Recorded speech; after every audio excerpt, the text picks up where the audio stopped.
Happy Friday. My name is Michael Leeserman here with the Trial Guides tip of the day. The date is September 5th, 2025. And our tip today comes from a book I wrote called The Zen Lawyer, Winning with Mindfulness. And I wrote that along with Jay Rinson White. When you stay neutral in tone and minimize argumentativeness in your questions, you give the jury space to become angry. Yeah, neutral in tone to give the jury space to have the emotions. Because if we come in and we're angry and we have the curse of knowledge, right? We've lived with the case and we come in with this moral indignation because we know, and the jury doesn't yet. Can you believe they said one thing in the deposition and one thing in the police report, and they're liars? And you bring that anger, first of all, you don't have the credibility for the jury to trust you that that's in fact what happened, that there's falsifications going on. And even if you do the background to explain it, it's never as good as the jury experiencing it for themselves. Put the witness on, let the witness lie to the jury, and then let them be angry about it. The tone we take on when we take in that anger, and this defendant is a liar and a cheat, and on and on.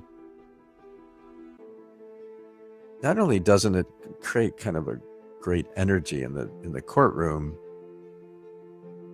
but the jury will shrink from that energy.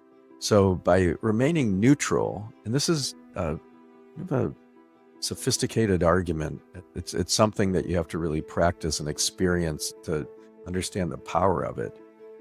It doesn't mean that you're not caring, that you're lackadaisical. You can care very much, and still the tone is neutral when you say not. And that's the opposite of what you told the police, isn't it? Versus, you just told us it was red, and let's pull this up in the police statement. You said the light was green. So that's not consistent. And what I'm doing at that moment is really channeling the jury who's hearing this for the first time. And if we bring what I call a beginner's mind to this, so that we can hear it as if we're the jury hearing it for the first time and questioning it, and then let the witness dig themselves in deeper, and then the jury thinks, no, well, wait a second, you just said red, that says green. And by you being neutral, you're giving the jurors space to become angry.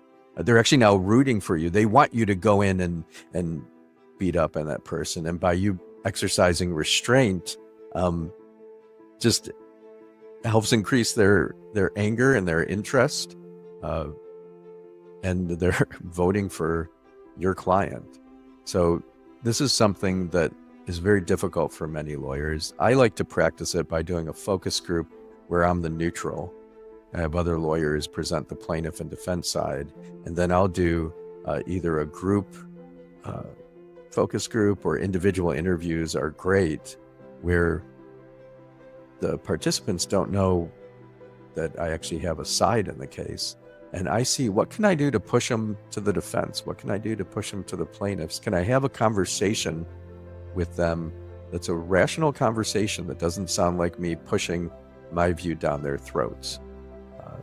This is a great skill to have, and it's really worth practicing.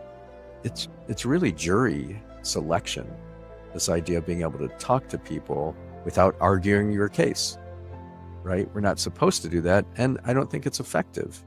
We want to have conversations with people, and we want to be neutral in tone and being fair. Now, that doesn't mean that there aren't times for moral advocacy, for righteousness. I think that's especially in closing, or maybe toward the end of a cross-examination that's where it's gone particularly well for you, and you need to show a little indignation, but really don't take it from the the jury. Don't underestimate what they're feeling.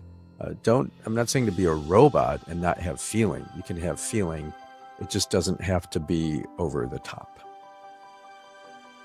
Let's pause, take a deep breath together, and just be grateful to be alive this Friday. May the work that we do today help to reduce suffering in the world. May it help repair the world.